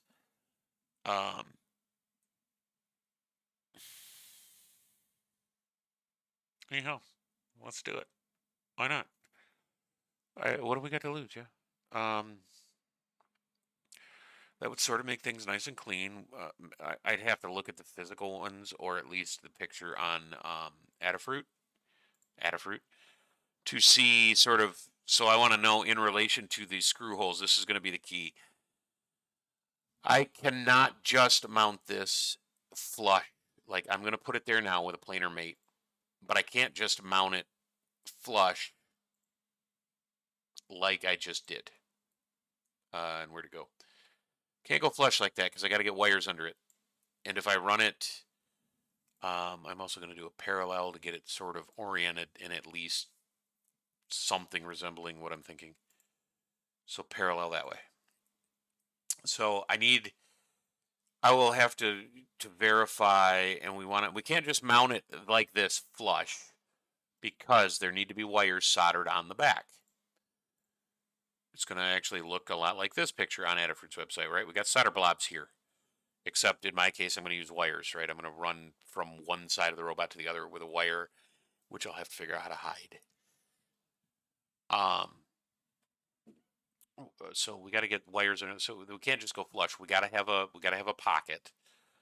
I probably don't want to go flush anyway. I want this to look finished, so I will probably inset this, which is going to cost us material on this thickness.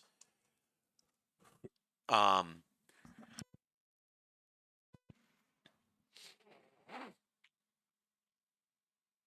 don't I just go a little thicker? I mean, the goal was minimal material, but I mean, I see those being on top being sort of more attractive, as it were, than I see these being on top being more attractive than where I sort of had them in my head as headlights. You know, they're up top, they're visible. We put them up there. that is it. I mean, I think that's a good reason to add material. I would call that a good justification to add material. Now the question is going to be how much material, right? I would say we sink the board in. If we sink this board, I don't know if it's as thick as my PCB. From here to here is what? Oh, I can't measure because I left something open. Here to here. 63 thousandths is how big my PCB is. 63 thousandths. So the same thickness. And I'm almost positive that's metric, but I'm not going to bother to convert it because they're the same anyway. So if I inset that, you know, the LEDs will stick up, which is fine, but the board will be recessed, which looks a little better. You know, it's like we planned it that way. So I like that. So, but if we inset it the 63 thousandths, we were already right at like the razor's edge here of thickness for the insert. We're at 190. This is where my little scratch pad comes in handy, and this is where I will stop. I will make this thing thicker, and we will come back next week for the stream and get these things mounted and actually get to what I promised, which are actually mounting sensors underneath. Because there are a few sensors that I did add that I want to point forward, and there are a few that, you know, the color and the RFID that actually need to go under. We'll get there. But these guys, the bling, we've got 190 now. We need to recess 63, 0.063, and I'm doing this math with a subtraction. I don't think that's going to be the right approach. 127. If you look at my scratch pad somewhere, I probably have that written down, but I'll never find it. I probably did that math once before. Is that even right? Oh, at this time of night, you know, I do these starting at 8 o'clock. It is now coming up to 10. It gets late. You know, the math might not be so good. That's why, honestly, most of the time when I'm doing this subtraction, I don't even bother doing it in my head, even though I can. I punch it in the calculator. I am not ashamed to admit I still have the same calculator I had in high school 25 years ago. The 89 has not let me down yet. I thought it did. I thought it died on me. Turns out that the memory battery, the little watch battery in it, lasts forever, and when it dies, it acts a lot like the whole calculator died, and you just don't think about it because the battery lasts forever.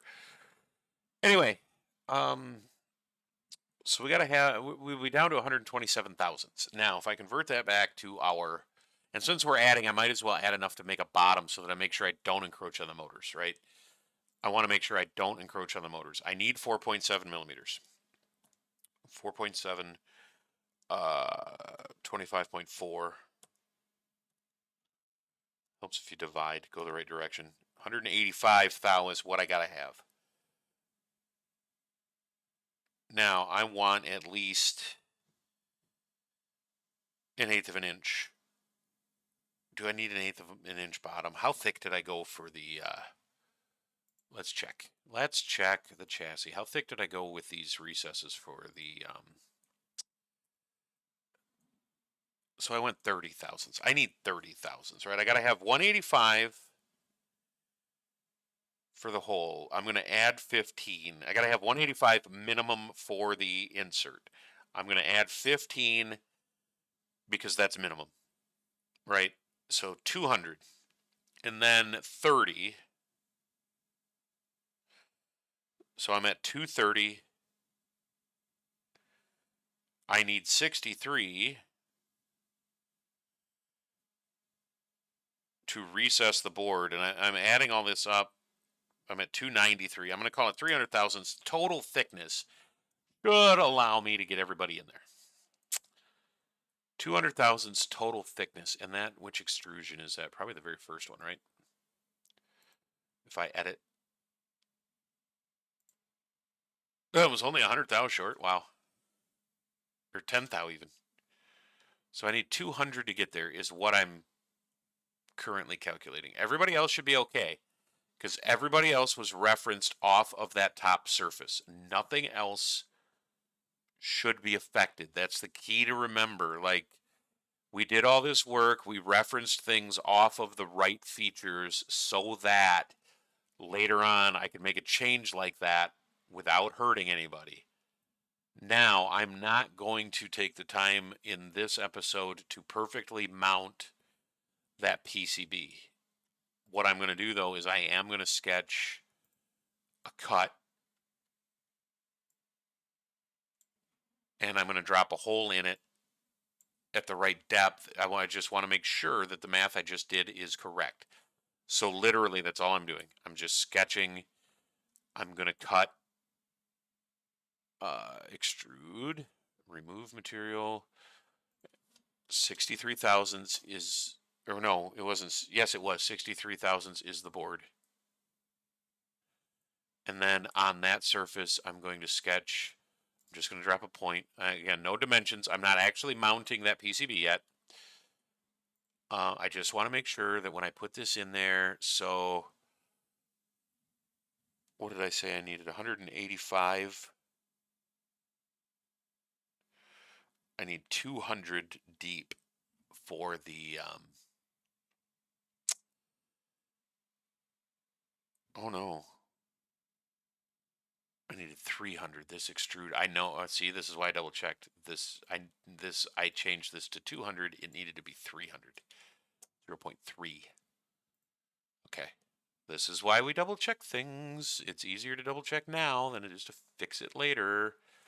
Now I'll bet things, work out. So I don't remember what that insert needed for a hole.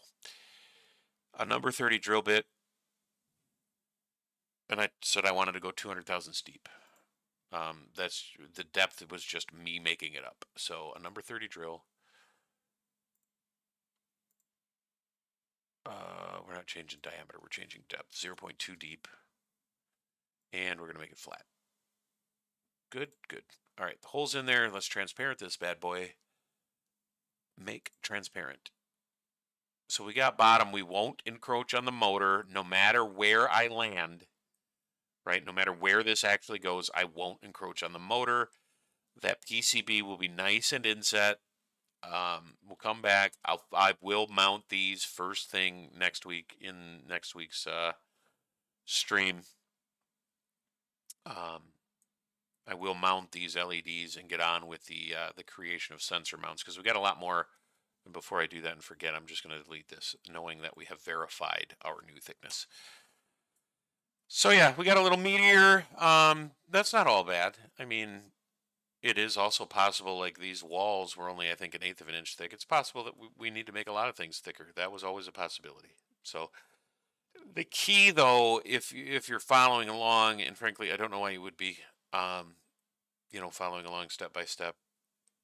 You're welcome to. That's great if you are. But the key is sort of that we, pick the right features in this model to reference things off of. So when I set like the 1/2 inch depth for my screw bosses, I set it off of the pocket I already cut for the PCB so that as other things change, they would remain at a 1/2 an inch. I could change key features without having to redo all this double checking we're doing as we go along. So one of my worst habits when I model stuff in SolidWorks, in anything in KiCad, if it's a PCB, I end up triple checking like you've been seeing me do. Like, okay, yeah, we're deep enough now, right? And then, it takes me a week to finish a design, and I'm like, wait a minute, did I really check that? So I'll then quadruple check, and 5 times, and you question and question. But realistically, if you go through the steps and make sure that your references are set up, and it's a hard thing to actually teach. It's a thing that comes with having done it for a minute and knowing the types of things that break when you change other things. But it's a thing that I always have running in the back of my head. Why I constrain certain things or define things off of other features the way I do. So again, we'll leave it there. I'll mount those LEDs next week. I will start adding in the mounts for the sensors that go underneath this guy. And it's going to start to hopefully resemble more of a robot right now rather than just a chassis with wheels. So thanks everyone for tuning in. I hope you got something out of this, maybe a laugh, maybe. If you learned something again, I assure you it was accidental. But yeah, it was a great time. Hope to see you again next week, same time, same place. So take care.